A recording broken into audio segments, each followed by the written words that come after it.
السلام علیکم ورحمۃ اللہ وبرکاتہ۔ بہت سارے گھروں کے اندر چھوٹی بہنیں ہوتی ہیں اور ان کے گھر میں بڑے بھائی ہوا کرتے ہیں۔ بعض مرتبہ یہ بات دیکھنے میں آتی ہے کہ والد بیچارے بوڑھے اور ضعیف ہو جاتے ہیں یا وہ کچھ کما نہیں سکتے،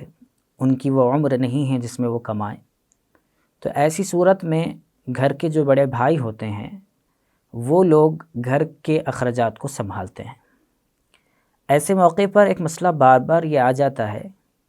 کہ چھوٹی بہن کے نکاح کا یا چھوٹی بہن کی تعلیم کا یا چھوٹی بہن کی پرورش کی جب بات آتی ہے تو بہت ساری جگہوں پر بات نامعلوم ہونے کی وجہ سے، مسئلہ نامعلوم ہونے کی وجہ سے بڑے بھائی اپنا ہاتھ جھٹک لیتے ہیں اس بات سے کہ میں کیوں بہن کی پرورش کروں، یا میں کیوں بہن کی تعلیم اور تربیت پر توجہ دوں، یا میں کیوں بہن کی شادی کرواؤں۔ اور یہ بات خصوصاً اس موقع پر پیش آتی ہے جب بھائی کا نکاح ہو چکا ہو۔ نکاح ہونے سے پہلے ایسی چیزیں عام طور پر بہت ہی کم پیش آتی ہیں، لیکن نکاح ہونے کے بعد میں، یعنی بھائی کا نکاح ہونے کے بعد میں ایسی چیزیں بہت زیادہ پیش آتی ہیں۔ تو ہمیں معلوم کر لینا چاہیے کہ اسلام نے اس بارے میں کیا رہنمائی کی ہے۔ کیا بڑے بھائی کی ذمہ داری ہے چھوٹی بہنیں یا نہیں؟ تو اس سلسلے میں اسلام یہ کہتا ہے کہ اگر بہن چھوٹی ہو اور اس کی تعلیم کا موقع ہو یا تعلیم کی عمر ہو اور والد کما نہیں سکتے ہوں اور کوئی ایسا سورس بھی نہیں ہے جس کے ذریعے بچی کی تعلیم، بہن کی تعلیم مکمل کروائی جائے، تو بڑے بھائی کی یہ ذمہ داری ہے کہ وہ اپنی چھوٹی بہن کی تعلیم کا انتظام کرے، اور اسی طرح سے جب وہ تعلیم کے مرحلے سے مکمل اس کو اختتام کر دے، اس کو مکمل کر لے اور اس کے نکاح کا مرحلہ آ جائے اور والد کچھ نہ کر سکتے ہوں، تو ایسی صورت میں بھی اسلام نے یہ ذمہ داری بھائی پر رکھی ہے کہ وہ اپنی بہن کی نکاح کی ذمہ داری کو پورا کرے۔ اور اسی کے ساتھ ساتھ سب سے اہم چیز جو اس کی تربیت ہے، اس تربیت کے اوپر بھی اسلام نے بہت زیادہ زور دیا ہے۔ تو گویا تین باتیں ہمیں اس موقع پر معلوم ہوئی۔ ایک، تربیت بڑے بھائی کی ذمہ داری ہے، دوسری تعلیم بڑے بھائی کی ذمہ داری ہے، اور تیسرے اس کے نکاح کا مرحلہ اگر آ جائے تو وہ بھی بڑے بھائی کی ذمہ داری ہے۔ یہ باتوں کو ہمیں صحیح طور پر یاد رکھنا چاہیے۔ اچھا، اس پر کیا اجر ہے؟ اجر بھی بہت بڑا ہے۔ حضرت ابو سعید خدری رضی اللہ تعالیٰ عنہ سے روایت ہے، وہ فرماتے ہیں کہ آپ صلی اللہ علیہ وسلم نے فرمایا کہ اگر کسی کے 3 لڑکیاں ہوں یا 3 بہنیں ہوں، دو آپ صلی اللہ علیہ وسلم نے بات بتائی، ایک 3 لڑکیاں ہوں یا 3 بہنیں ہوں، یا 2 بیٹیاں ہوں یا 2 بہنیں ہوں۔ پہلے 3 کے بارے میں بتایا، پھر 2 کے بارے میں بتایا، اور اس کے بعد آپ صلی اللہ علیہ وسلم نے فرمایا کہ اور وہ ان کے ساتھ اچھا سلوک کرے، یعنی والد ہونے کی حیثیت سے بیٹیوں کے ساتھ اچھا سلوک کرے، بھائی ہونے کی حیثیت سے بہن کے ساتھ اچھا سلوک کرے، اور ان کے معاملے میں اللہ تعالیٰ سے ڈرے،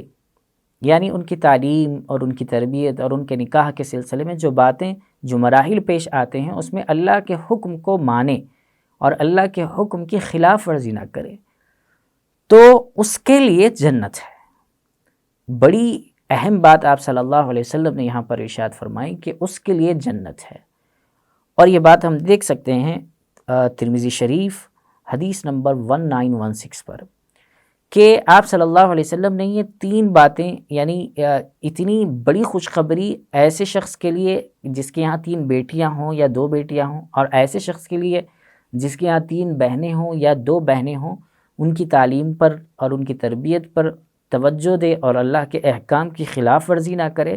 تو ایسے بندے کے لیے رسول اللہ صلی اللہ علیہ وسلم نے فرمایا کہ جنت ہے۔ اس لیے مشہور فقیہ علامہ حسکفی رحمۃ اللہ علیہ یہ بات لکھتے ہیں کہ اگر باپ ضعیف ہو یا ان کا انتقال ہو جائے تو ایسی صورت میں جتنی بھی بہنوں کے ذمہ داریاں ہیں، ان کے تعلیم سے متعلق، ان کی تربیت سے متعلق یا ان کے نکاح سے متعلق، وہ تمام کی تمام ذمہ داری والد کے پاس سے منتقل ہو جاتی ہے بڑے بھائی کی طرف۔ اس لیے ہمیں یہ بات یاد رکھنی چاہیے اور ہمارے گھروں کے اندر اس بات کو ملحوظ رکھنا چاہیے کہ آج کل جو بالکل خاندانی نظام جو بکھرتا جا رہا ہے، یعنی بھائی کا نکاح ہو گیا، نکاح ہونے کے کچھ ہی مہینے یا کچھ سالوں کے اندر وہ گھر سے الگ، دوسرے بھائی کا نکاح ہو گیا تو نکاح ہونے کے کچھ مہینے یا کچھ سالوں کے بعد وہ گھر سے الگ۔ اگر گھر کے بڑے بھائی ہی گھر سے الگ ہو جائیں، اگر وہ کسی معقول وجہ سے الگ ہوتے ہیں، کسی اہم ضرورت کی وجہ سے الگ ہوتے ہیں تو یہ الگ مسئلہ ہے، لیکن چاہے وہ گھر میں رہیں چاہے وہ گھر سے الگ رہیں، دونوں صورتوں میں بڑے بھائیوں کی یہ ذمہ داری ہے کہ وہ اپنی چھوٹی بہنوں کے سلسلے میں چاہے تعلیم ہو، چاہے تربیت ہو، چاہے ان کے نکاح کا مرحلہ ہو یا کوئی اور ذمہ داری ہو، اس کو مکمل کرنے کی کوشش کریں اور اللہ سے اس سلسلے میں ڈرتے رہیں،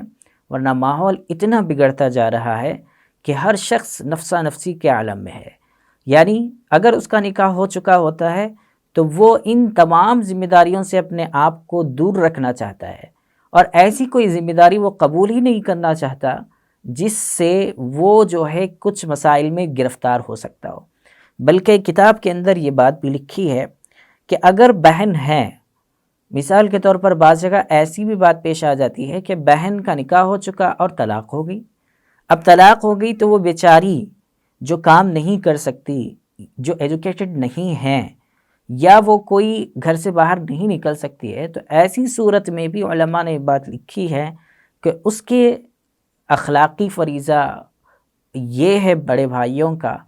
اور ذمہ داری ہے والد پر کہ وہ ان کے سلسلے میں توجہ دیں اور ان کو اپنے پیروں پر کھڑا کرنے کی کوشش کریں۔ اس لیے ہمیں ان چیزوں کے سلسلے میں اسلام کیا کہتا ہے، اسلامی تعلیمات کیا ہے، اس کو معلوم کرنا چاہیے اور اس کے مطابق اپنی زندگیوں کو گزارنے کی کوشش کرنی چاہیے، ورنہ ہوگا یہ کہ زندگی کے اندر یہاں پر ہم نے بہت عیش اور آرام سے زندگی گزار لی، بہت سارے لوگوں کے حقوق کو تلف کر کے، ان کے حقوق کو مار کے، ان کے حقوق ادا نہ کر کے، تو یہ زندگی زیادہ رہنے والی نہیں ہے۔ ہر بندہ 60-70 سال کے بعد میں اس دنیا سے رخصت ہوتا ہے، ہمیں بھی رخصت ہونا ہے، اور جب ہم رخصت ہوں گے تو اللہ تعالیٰ کے یہاں جب پہنچیں گے تو وہاں پر ایک ایک چیز کا حساب ہمیں دینا ہے۔ اس دن سے ڈرتے ہوئے اللہ کے احکام کی خلاف ورزی سے اپنے آپ کو روکیں اور اپنے گھر کے قریبی اور اپنے بھائی بہنوں کے حقوق کو ادا کرنے میں کوتاہی نہ کریں۔ اللہ تعالیٰ ہمیں صحیح سمجھ اور صحیح عمل کی توفیق عطا فرمائے۔